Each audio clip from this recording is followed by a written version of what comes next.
네, 뉴욕 증시 장마감 이후에 재료들이 또 쏟아지고 있는 것 같은데요. 글로벌 마켓 나우에서 이야기 들어보도록 하겠습니다.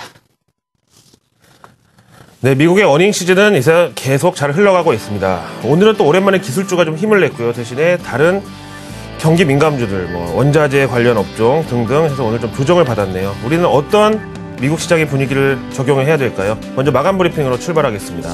그 다음에 오늘 캐터필라 실적도 준비되어 있고요. 쭉 넘어가면서 보기로 하고요. 오랜만에 또 북한 관련 내용 나왔는데, 외신에서 노스코리아, 북한 얘기 나오면 무조건 나쁜 거였는데, 이번엔 또 뭔가 분위기가 다른 것 같아서 이것도 준비했고요. 지금 보시는 화면은 로이터 통신의 마감 브리핑입니다. 미국의 어닝 시즌, 애플은 웃었고 캐터필라는 울었다.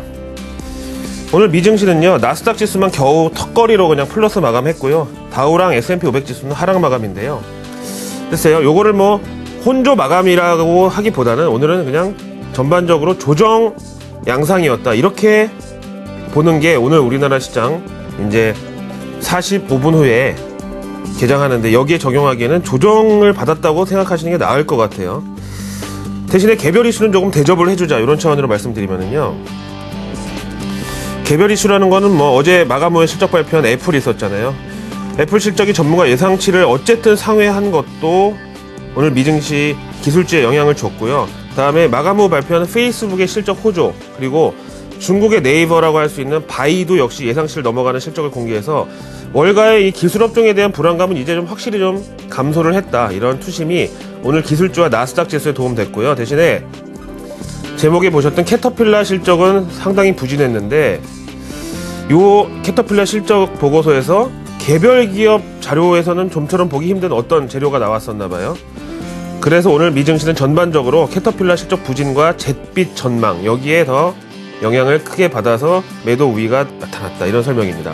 캐터필라 실적이 도대체 어떻게 나왔고 또 무슨 문구가 있었는지 한번 살펴보실까요? 캐터필라의 2분기 실적 보고서 함께 보시죠. 캐터필라 일단 이 마크, 트레이드 마크 자체가 캣, 상당히 익숙한데요. 세계 최대 중장비 제조사 겸 글로벌 경기 민감주의 거의 국가대표급이죠.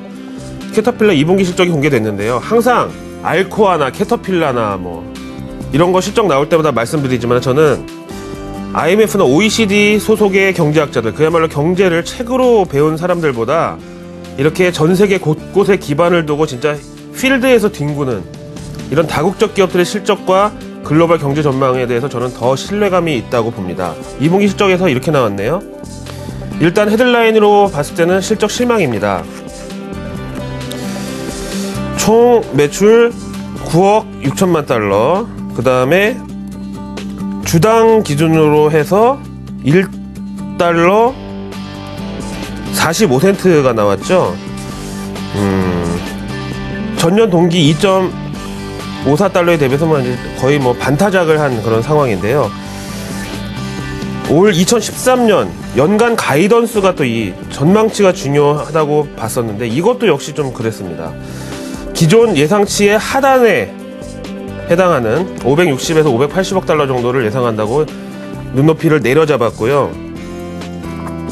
이어서 이제 캐터필라 CEO 성명 내용에서도 보시면 아시겠지만은, 올 2분기 진짜 힘들었다 우리. 하지만 이 정도면은 선방했다고 거의 자조적인 느낌의 성명이 있고요. 재고량 감축에 따라 매출이 줄었다는 내용. 근데 잘 아시는 대로 재고량이라는 것은 너무 많이 줄어도 안 좋고, 너무 많이 늘어도 또 문제잖아요. 재고량이 급증하는 거는 판매가 안 돼서 늘어나는 거고요. 재고량이 급감하는 거는 향후 매출 증가에 대한 자신이 없기 때문에 생산을 줄여서 재고량이 감소하는 건데요. 요게 이제 원인이 됐다고 하고요. 이제 그 다음에 캐터필라의 사실 영향력은 이런 데서 나온다고 보는데요. 이번 이 매출 부진이잖아요. 누가 봐도 동아시아 지역 매출이 특히 부진했는데, 원자재 시장, 이 채굴 기업 이런 데 위축 때문에 호주 쪽에 매출이 안 좋았지만 또 중국은 괜찮았다라고 얘기를 하고 있네요. 그래서 이제 이 연유에 대해서는 여러 가지 좀 해석이 있을 수 있는데, 일단은 중국은 나쁘지 않았다는 얘기를 말씀드리고요. 그래서 호주는 줄었고 중국이 이런 매출 감소를 상쇄해줬다. 이거 하나는 또 이제 반가운 내용이 되겠고요. 그러면서 이제 미국 경제에 대한 나름대로의 진단을 내놓고 있는데요. 이제 쭉 넘어가서 보시면은요. 자, 올해 미국 GDP 성장률은 연준 목표치 하단에서도 택도 없는 2%를 하회할 것으로 이렇게 예상을 하고 있습니다. GDP 성장률이요. 그 다음에 상반기를 얘기하면서 실업률이 평균 7.7%였고 인플레이션이 1.5%로 역시 연준 목표치에 아직 근접도 못하고 있다는 이런 사실을 쭉 들어서 얘기하고 있고요. 그러면서 또 얘기하는 게 갑자기 캐터필러 실적 보고서에서 연준을 얘기합니다. 미국 연방준비제도 이사회는 어떻게 할 것이다. 뭘 어떻게 할 것이냐면 이게 통화정책에 대해서 캐터필러가 나름대로 이제 얘기를 하는데요. 앞에서 보신 대로 GDP 성장률 2% 미만으로 잡은 이유는 바로 이 실업률과 인플레가 하반기에도 지금에서 큰 변함이 없이 유지될 것이라는 게 어떻게 보면 당연지사 아니겠느냐. 근데 대차 대조표상 채권자산 확대, 즉 시중에 양적 완화를 하는 그런 연준의 양적 완화 강도는 올 하반기에는 약간 둔화될 것으로 본다. 참 이런 게 미국의 저력이라 그럴까요? 캐터필러라는 개별 기업이 실적 보고서에서 미국 중앙은행이 연준을 직접 언급하면서 자신들 나름대로의 경제 전망을 보란듯이 제시합니다. 우리가 기름밥 먹는 사람들이지만 실물 경제는 우리가 한 수이다. 이런 느낌도 있고요. 근데 과연 우리나라 기업들 실적 보고서에서 이런 얘기 맘 놓고 할 수 있나요? 이런 거는 좀 우리가 부러운 부분 중에 하나가 되겠고요. 다음에 이제 외신의 반응도 한번 살펴보시죠. 캐터필러의 실적이 오늘 미증시 전반적인 조정 분위기를 불러왔는데 외신에서는 이렇게 보네요. 마켓워치입니다. 사실 이 제목에 대해서는 조금 의혹이 필요할 수도 있는 상황인데요. 의역을 해보면은요. 경종을 울렸다는 것은 당연히 경기 부양 기조를 이끌어내는데 캐터필러 실적이 기여를 할 수도 있다는 기대감이 들어있죠. 자, 캐터필러 CEO 오늘 CNBC 방송과의 인터뷰 내용 보실까요? 실적 발표 이후에 방송 나와서 인터뷰했는데요. 최근에 건설 장비와 중장비 분야의 중국 매출이 부진했던 것은 누구나 알고 있다. 근데 2분기 중국 매출은 전년 동기 대비해서 20%가 늘었는데 자사의 중국 경기에 대한 판단은 이미 바닥은 쳤지 않느냐 이렇게 보고 있고 대신에 중국의 이 경기는 저점이 상당히 깊은 반면에 반등은 또 느릴 수 있다라고 예상을 했습니다. 자, 캐터필러의 실적 한 편을 보고 나니까 마치 경제연구소의 보고서 한 편을 보고서 하반기를 우리가 예측할 수 있는 이 정도의 이제 정보가 많이 들어있었네요. 다음 내용 보시죠. 오랜만에 이제 북한 관련 내용이 외신들에 떴는데요. 북한 하면 항상 안 좋은 이슈였기 때문에 오늘도 넘어갈까 하다가 보니까 이번에 좀 의미가 다른 게 올라왔네요. NK 뉴스 먼저 보시죠. 먼저 참고로 말씀드리면 이 NK 뉴스는 이제 북한 측에서 대외 선전용 매체를 만들어 놓은 거고요. 우리나라 입장에서는 접속 금지나 이런 사이트가 전혀 아닙니다. 올해 7월 27일, 내일 모레 토요일이네요. 6.25 전쟁 정전협정 60주년 기념을 맞이해서 북한이 나름대로 뭔가 이벤트를 기획하고 나섰다는데요. 1인당 15,000달러, 우리 돈으로 한 1,600만원씩 받고 외신 기자단을 북한에 받아들여서 김정은이가 직접 기자간담회 형식의 인터뷰를 한다는 보도가 나왔고요. 비즈니스 인사이더에서도 자세하게 다루고 있습니다. 이번 기자회견에서 영상 중계권은 AP통신이 단독으로 갖게 되고 그 밖에 해외 유명 언론들 CNN, 교도통신, 보이스 오브 아메리카 등등이 참여한다라고 나와 있고요. 저는 사실 이거에 대해서 최근에 우리 대북 강경기조하고 개성공단 저렇게 파행에 대해서 우려하는 목소리도 높았지만 결국은 다 잘되기 위한 것이 아니었겠느냐. 예? 이거는 제 사상이나 정치적인 관점을 다 떠나서요.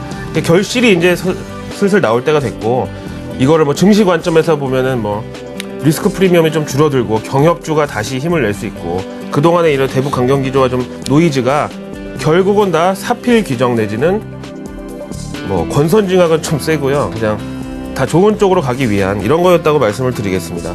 또 북한 관련 내용이 또 하나 있어서 보겠는데 이건 이제 산업에 관한 건데요. 워싱턴 포스트지 보시죠. 먼저 사진에 보시는 이케아. 이 브랜드 다 대부분 많이 보셨죠? 다국적 기업 가운데 주로 중저가 홈 인테리어 용품하고 가구 만드는 회사인데요.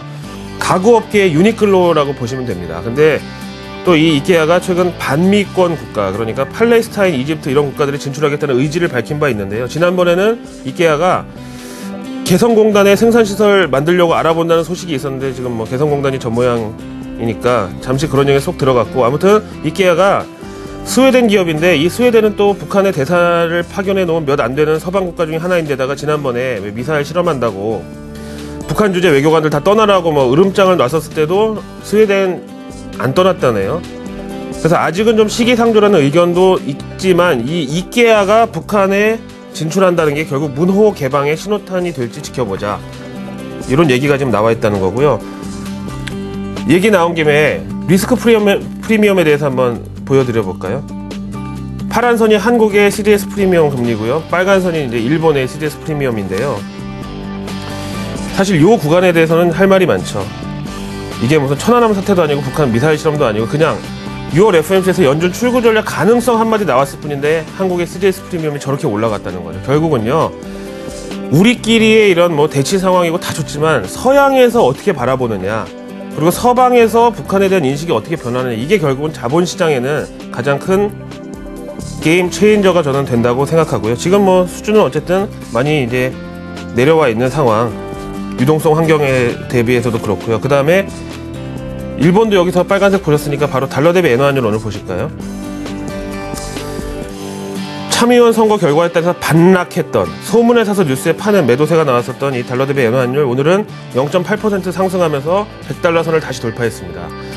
최근 한 주간의 흐름 보면은요 달러 대비 엔화 환율하고 코스피 지수 역동조화가 뚜렷하게 나타나고 있는데 이런 차원에서 오늘 뭐 좋으나 싫으나 한번 외국인들이 그동안 산 거 좀 차익 실현에 나서면서 단기 대응 관점으로 한국 주식 팔 수 있는 그런 가능성이 있다. MSCI 한국 지수도 역시 일맥상통하는데요.